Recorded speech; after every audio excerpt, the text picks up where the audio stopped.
pilots. Can you fly this plane and land it? Surely you can't be serious. I am serious. And don't call me Shirley.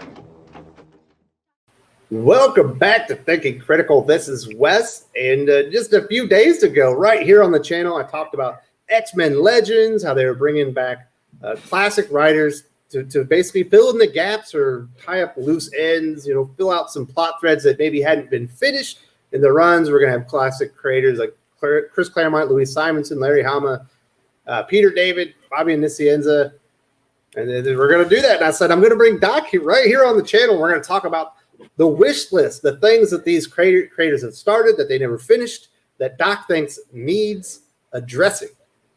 And I am a man of my word. We're here, Doc. We're going to do the thing. Awesome. I'm looking forward to this. I'm very excited for this book. For those of you who are new to the channel, Doc is the X-Men historian, the Marvel aficionado. We do a show every week right here on the channel, every Sunday, called This Week in X-Men. This is like, I don't know, it's a little extra just because we thought X-Men Legends sounds badass. It turns out the Legends are the creators themselves. Now, before we get into Doc's wish list and the things that we want to see addressed, I do want to say, if you're new to the channel, you haven't subscribed, consider subscribing to the channel, hit the bell for notifications, give us a thumbs up if you enjoyed this video, give us a thumbs down if you don't. Either way, we want to hear from you in the videos, in the comment section below. What's on your wish list? What do you want Chris Claremont to tackle? What do you want Louise Simonson to tackle? Yeah, we definitely want to hear from you guys as well. Now, Doc, we're going to get into it. We're going to go for the big guy first. Obviously, Chris Claremont is the X-Men legend. He might not have created the mutant franchise, but he certainly perfected it. He has essentially the greatest resume in comics history as far as quality on an ongoing series. What was it, 15 years? 17. 17 years. I sold him short. 17 years on Uncanny X-Men. It's nearly flawless. You can't go that long and not mess it up, and he really didn't. And these are the two that you say that you want Chris Claremont to address at X-Men Legends, the Shadow King Saga, or Sinister's obsession with the Summers family. Do tell. Yes. Now, for God, it was probably almost 200 issues. Claremont was setting up the Shadow King, like this kind of big war between Xavier and the Shadow King, all the way back in, what was it, X-Men Uncanny, like 95, 97, something like that. We started getting the Shadow King in there, and the X-Men defeated him, but then he started kind of playing from the shadows, and he was setting up his pieces, and we'd see it every so often. There'd be this, entity, his astral form, and he would be kind of co-opting people. And, right near the end of Claremont's run on Uncanny, they did the Muir Island saga, which was kind of a very ham-fisted way of wrapping it up, without anywhere near the kind of payoff that anybody really wanted. I mean, it was like 190 issues of setup at this point, and it gets resolved in like 4. I thought it was a very anticlimactic ending for something like that, and I feel like Chris had a lot more that he wanted to do with that. I know that there were stories. Think it was an editorial decision, not a Chris Claremont decision? Yes, I'm very certain, and I felt like that should have been more of an interlude, and then there would have been another event, and I'd really like to see him, if nothing else, expand upon that. But the alternative to that would have been, since we're not really going to be, since it never really happened, there wasn't that resolution back then. I don't know if we'll be able to do it in this book. I'd love to see it, but if this is just going to be to fill in stuff, I would really like a lot more information on why Sinister was so absolutely obsessed with the Summers family genes. You know, they've tried to fill some of that in a little bit here and there. I know Fabian's going to be covering the third Summers brother that was originally hinted at during Fabian's run on X-Men, that involved Sinister, but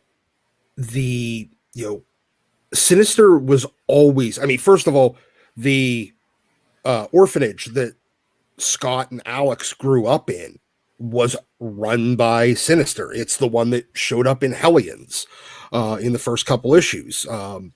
He was always, he did he cloned Jean in order to create Maddie so that Maddie and Scott could have a kid. He orchestrated all that. I want to know why. I don't think we've ever got a satisfactory answer on why, other than to create another like super mutant in Cable or Baby Nathan at the time. It seemed like Jonathan Hickman himself was very interested in this. It felt like it was being hinted at in the Sinister Secrets during House of X Powers of 10 that he was going to go and kind of revisit what you're speaking of here, but he hasn't really done that yet. Yeah. I think they kind of pulled it off the table for him, and hopefully they're leaving it for Claremont. Hopefully, maybe that's what they're doing.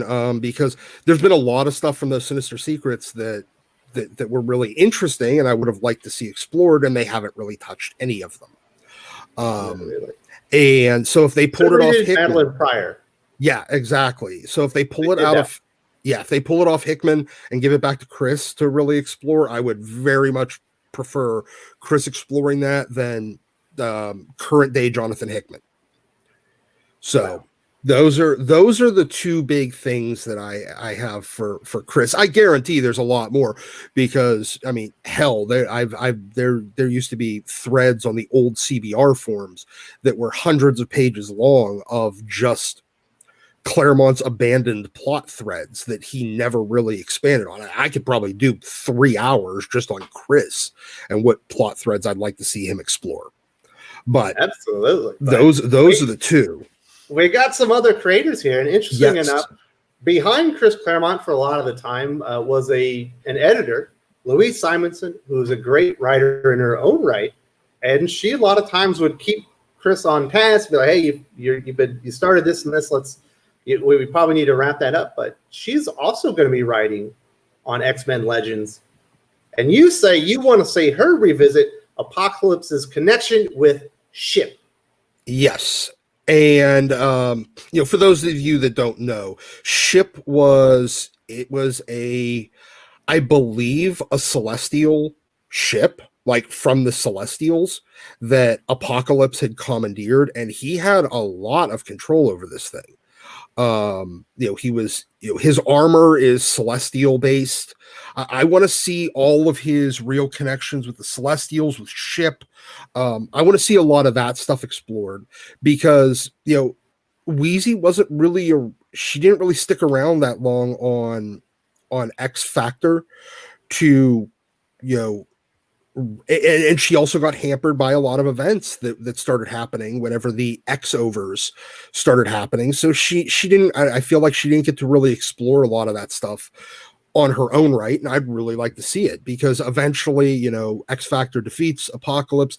They take Ship. They end up landing it in the middle of Manhattan, and X Factor has their own tower that basically rivals Four Freedoms Tower, which was the Fantastic Fours, and this is before the Stark Towers existed.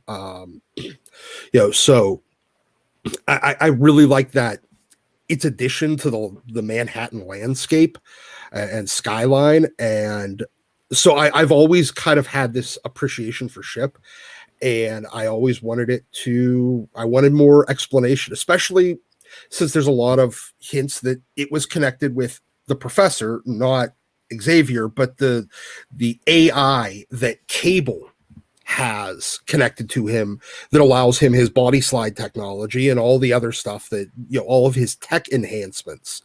And with Doc, I gotta ask Cable. Yeah. Within Dawn of X and, House of X Powers of 10, Hickman and Tini Howard and the other creators have done a lot of retconning to Apocalypse's backstory, They certainly they don't mention that his armor is celestial based or having any connection with ship anymore. Do you think they'll let Louise Simonson go back and maybe play with some history of Apocalypse if it doesn't exactly line up with what they're doing today? Because I hope they will. I believe that they will allow it. And one of the big things that I'm seeing here that's a clue that they might allow a little bit more stuff than otherwise is the X-Men logo that they're using. They are using the classic logo. They are not using the, Jonathan Hickman hired someone someone off Fiverr to make a graphic design version of it. They're using the Jim Steranko, from X-Men, Uncanny X-Men 50 logo that they introduced back then. And, I think that's a little bit of a sign that they're going to let them play a lot more, even if stuff that doesn't line up necessarily with what they're currently doing.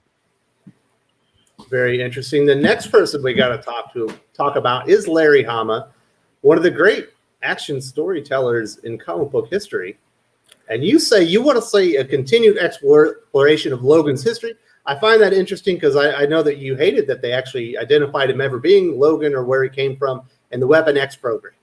See, I hated Origin, which went way back earlier than that with like figuring out who he was as a kid. I don't care about that. But I liked the way that they would drip and drab what sometimes were lies, sometimes were truth about, Wolverine's connection with the Weapon X program, his connection with the Professor, the Shiva robot, all the Weapon X protocols, the stuff that they were doing during Larry's, run from about issue 25 or so, all the way up through, around the time that Silvestri left the book around issue 60. I really liked what they were doing because they were exploring stuff like his time in the Spanish Civil War with Puck, stuff like him identifying a Weapon X facility and investigating it, and then unleashing the Shiva robot that was kind of like a Sentinel, almost built specifically to kill Wolverine, and that would adapt and learn each time Wolverine killed it. So I would really like to see a lot of that, because I love the Barry Windsor Smith Marvel Comics presents Weapon X miniseries. Well, I mean, I guess you could call it a mini, the 12-part series that they did in Marvel Comics Presents. I love that. It gave you a little bit of history without really ruining the mystery of who Wolverine was. And I think that a lot more of that is needed. I liked that approach to it rather than just kind of dumping, oh yeah, and by the way, he was a sickly kid from like Alberta that was rich. Oh, that's it. Okay. That's boring. Yeah, so no, I liked the mystery. I liked especially with Dr. Cornelius, again, somebody called the Professor, that is once again not the AI and not Xavier. There was a lot of professors back then. But I would Island fan or something, Yes, apparently so. But I would really like more exploration of that. But I liked the way that they would drop little hints here and there, and they would sometimes contradict, and you'd find out that one of the things that Wolverine learned was a lie, and it was a kind of a dummy trail that he was going down that would be kind of like a trap for him. And I like that kind of stuff. It gave some history without killing the mystery. So that's kind of what I want Larry to really go down. All right, so the next one is interesting. It's Peter David, and you said to hell if I know. Now, Peter David's initial run on X Factor was pretty short-lived. He got frustrated and fed up because they kept interrupting his storylines with events. He left, and I believe he came back for the third volume of X Factor and kind of finished up a lot of what he started. But you don't have anything specifically that you would like Peter David to revisit? I don't know. I liked Peter David's original run on X Factor when he came on during the second Genesis era of X-Men, when they redid all the lineups and everything. I liked that, but I liked maybe if he explores a little bit more of the connection between why the government wanted a mutant super team, other than to replace the what the hell were they called? The Freedom, the Brotherhood of Evil Mutants that they rebranded as a government team. I'm blanking on their name for some reason. Probably the Freedom Force. That was it. Yeah. Freedom Force. And so I would like, especially if there was some nefarious reason. I know we got a little bit of exploration whenever I think Howard Mackey took over later, whenever they kind of became outlaws again. But I would like to see what Peter David would have done with that. And I want to see him fill in other things on that. But he did when he came back for the X Factor Investigations era, after he did the Madrox miniseries. Mm-hmm. He got to play with a lot of the ideas that he had. Now, granted, they weren't a government team anymore, and it had a very different roster. But at the same time, he still did get to play with a lot of the things that he had maybe set up a little bit back then, because at least with Jamie Madrox and Wolfsbane, he got to explore a lot of their stuff that he might have not had the opportunity the first time around. So maybe there's some Havok stuff and some Polaris stuff that he can really explore. But I am curious. I this is the one that's a little bit more of a mystery, because I'm like, okay, I have no idea where he's going to go, and I kind of like that. So the final person that we know is writing is Fabian Nicieza, but we know what he's doing. Marvel says he's going to explore the mystery of the third Summers brother. Obviously, that's been going on for quite a while. I think it was Adam X saw something, and then it turns out the third brother is Vulcan, a person that you and I both believe has been resurrected but never died. Initially, like right now, there's two versions of him. I imagine they're going to explore that. But, what do you think about this? Is this something that need to be explored by Fabian Nicieza, mystery of the third Summers brother? I think it does, because here's the thing. Sinister would have had no knowledge that Vulcan existed back whenever he made that, the comment about brothers instead of, brother, implying that there's at least a third. He would have had no idea, because first of all, he wasn't involved. He didn't even know who Xavier was back then, when, because this would have been between because remember, Vulcan was on at the X-Men like 1.5. There is another. Yes. And exactly.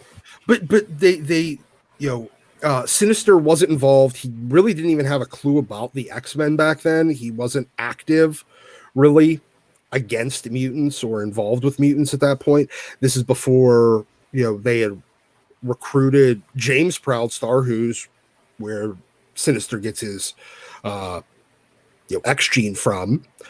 So he wouldn't have had any clue about Vulcan's existence, because Xavier mind wiped everybody to forget that Vulcan or that 1.5 team ever existed.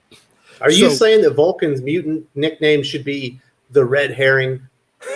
I think it should be in this point, because here's the thing. I mean, I have a sneaking suspicion that there's actually a fourth, and that Adam X, because at one point Gambit was going to be the third brother.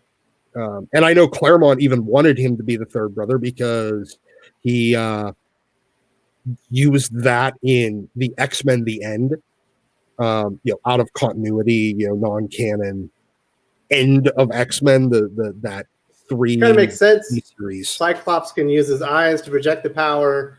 Havok uses his chest, and Gambit can use objects. Objects. Yeah, exactly. I mean, they all absorb energy and then redirect it.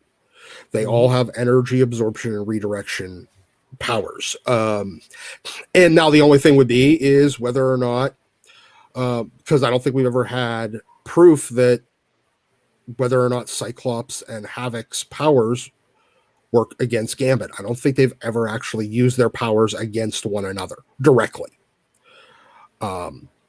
So possibly, but also the alternative is Adam X, who they had introduced to probably be the third brother, except for the fact that, the extreme Adam X was so 90s. I mean, he was almost a caricature of a 90s character.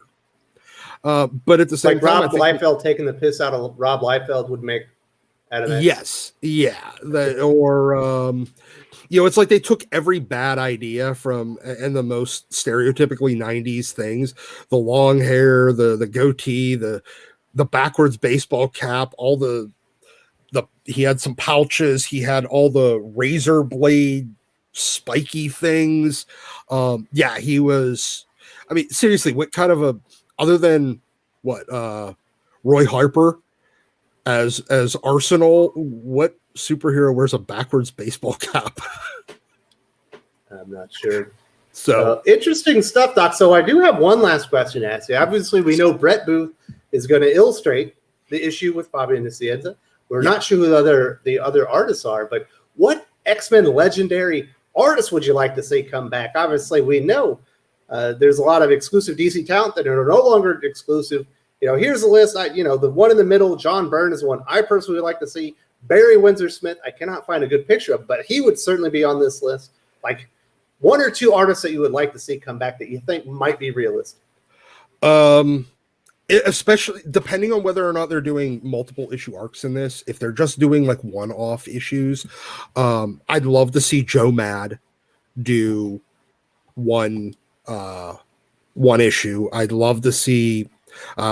Sadly, I don't think we're going to get Silvestri. I'd love it, but I don't think we will. He's too busy with not releasing that Batman miniseries.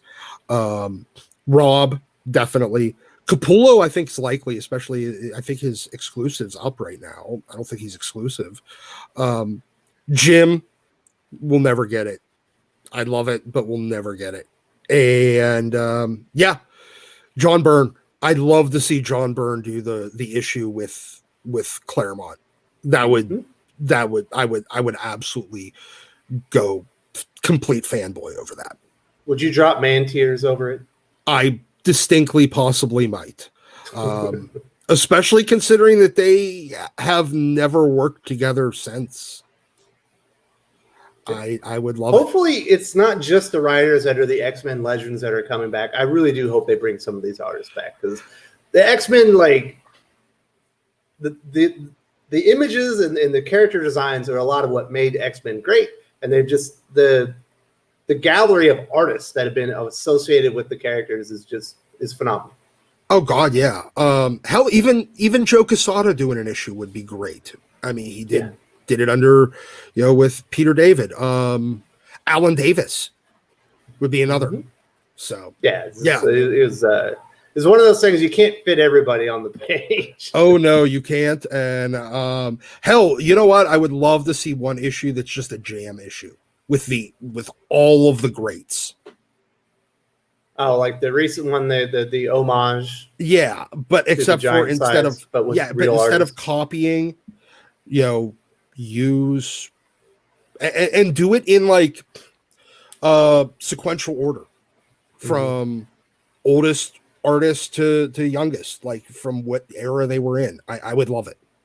Mm-hmm. But I don't know, Doc. There's our X-Men Legends wish list.